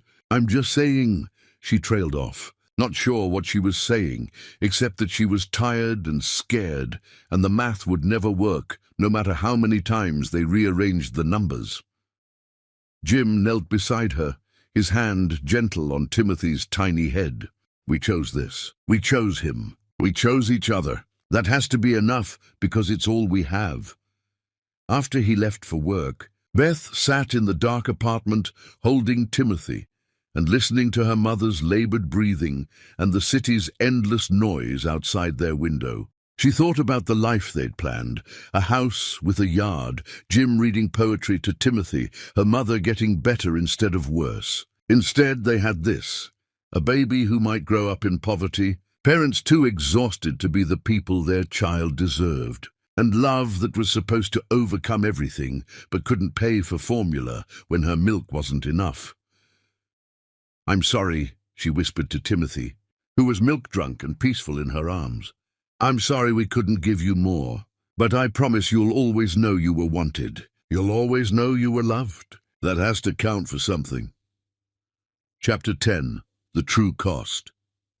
It wasn't a bridge. There was no sudden cinematic collapse, no tearing metal, no spectacular fall into dark water. The thing that finally broke them was quieter, more mundane, and infinitely more cruel. It was the tooth. The wisdom tooth Jim had ignored for 9 months. The one he'd sacrificed for Timothy's ultrasound had long ago stopped being a dull ache. It had become a low-grade fever he couldn't shake.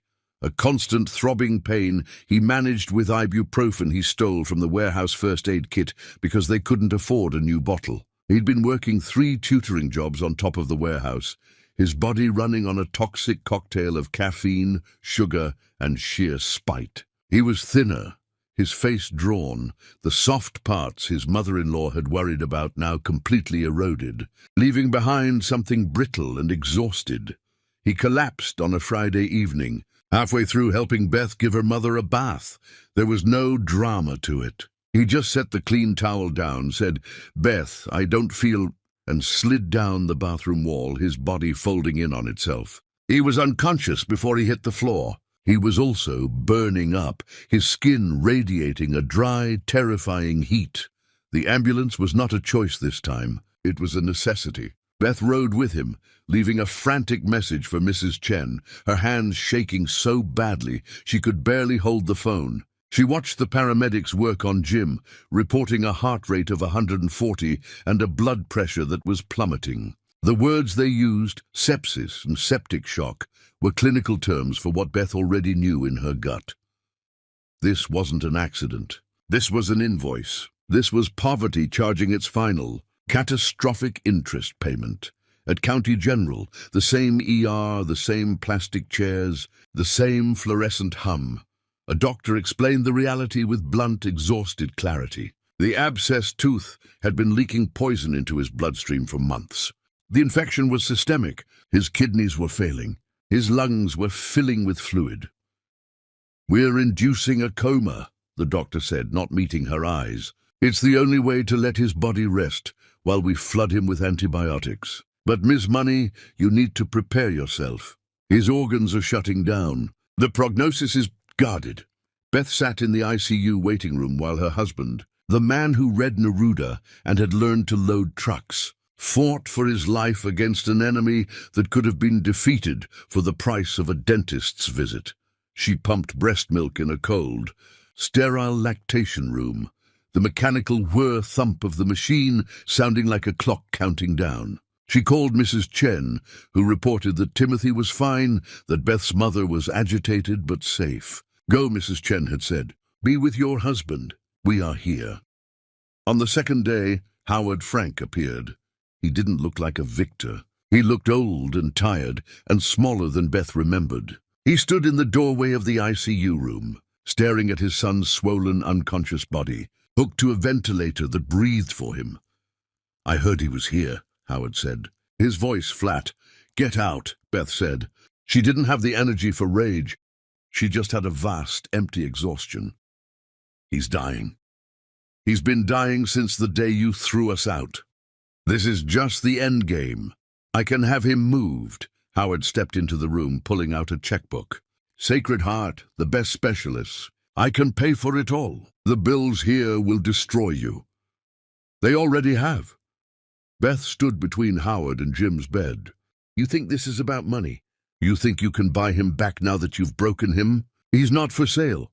This is pride, Beth, stupid, childish pride. You're letting him die in a public hospital to make a point. I'm keeping him safe," she corrected, her voice low and fierce. Safe from you. You did this. Your obsession with values and backgrounds and strength. You wanted him to be tough. Look at him. This is what tough gets you in our world. It gets you dead from a toothache because you can't afford to be weak. She looked at this man who had everything and understood nothing. He chose me. He chose our son. He chose poverty and honesty over wealth and poison. And I will honor that choice. I will not let you swoop in and play the savior now that your cruelty has run its course. Now get out of my husband's room. Howard looked from her to his son and back again. He saw something in her eyes, not fear, not grief, but a final, unbreakable resolve. He placed a business card on the table. When you change your mind, he left. Beth tore the card into tiny pieces and let them fall into the trash. Jim did not die, but he did not, in the way the world measured it, fully recover. He was in the coma for 3 weeks. When he woke, the man who returned was different. The septic shock had deprived his brain of oxygen for long stretches. The man who woke up was Jim, but a Jim who had been sandblasted, his edges blurred. He knew her. He knew Timothy, but his short-term memory was shattered. The part of his brain that held poetry and complex ideas was now a room with the lights flickering. He struggled for words that used to come effortlessly. He had tremors in his hands. His honest hands now shook with a permanent palsy. They transferred him to the same state rehab facility Beth had dreaded, and the long, slow work of recovery began. Beth's mother passed away a month later, peacefully in her sleep. Beth held a small service with Mrs. Chen and Timothy, mourning a life of hardship and strength, and then she went back to the hospital. She brought Timothy every day. She took 3 buses, her body aching with its own fatigue, and sat with her husband while he relearned how to tie his shoes. Fog, he'd say, frustrated, pressing his palms to his temples. The word, the thing, it's gone.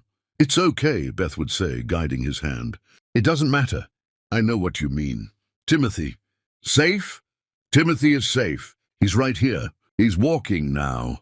Jim would watch his son, now a sturdy, serious toddler, stacking blocks on the rehab floor, and sometimes he would weep with a frustration that had no name. He hadn't just lost his past. He'd lost the ability to hold on to the present. They were married in the facility's common room a year after his collapse. Patricia, her old nursing friend, was the witness. Mrs. Chen was the photographer. Timothy, now 2, was the ring-bearer and held the plastic ring with grave importance. Jim's vows were simple. 3 sentences he'd practiced for weeks, his voice halting but clear. I love Beth. I love Timothy. I choose this. They finally moved into a first-floor, disability-accessible apartment in the same building. Mrs. Chen had bullied the landlord. Jim qualified for disability payments, a meager sum that felt like a fortune. It meant Beth could stop cleaning offices and take a part-time job at a local clinic. Their life found its new rhythm. It was a rhythm of pill schedules and physical therapy appointments. And Jim's foggy days, where he couldn't remember Timothy's name, only that he loved the small boy fiercely. The Franks' empire crumbled.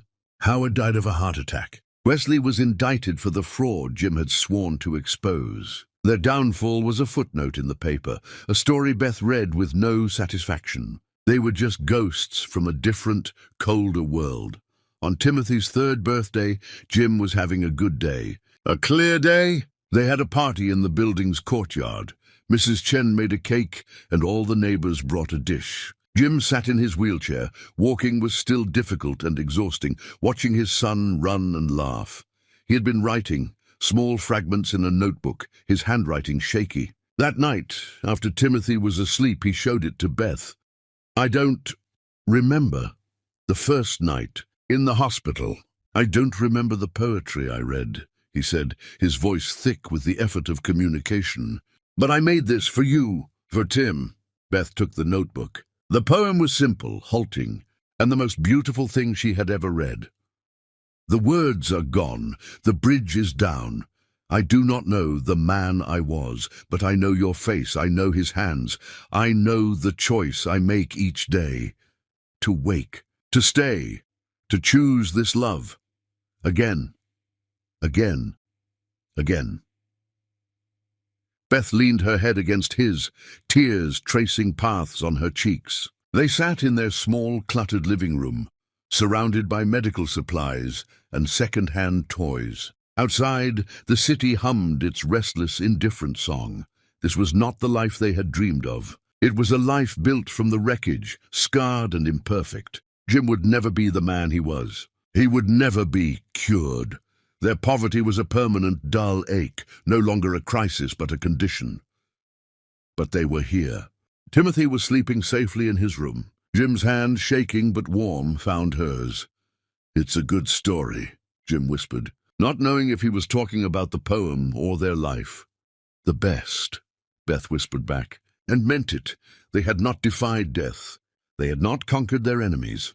They had, with grit and impossible endurance, simply survived them. They had lived, and in a world designed to break them, living and choosing to love again, again, again, was the only victory that mattered. The end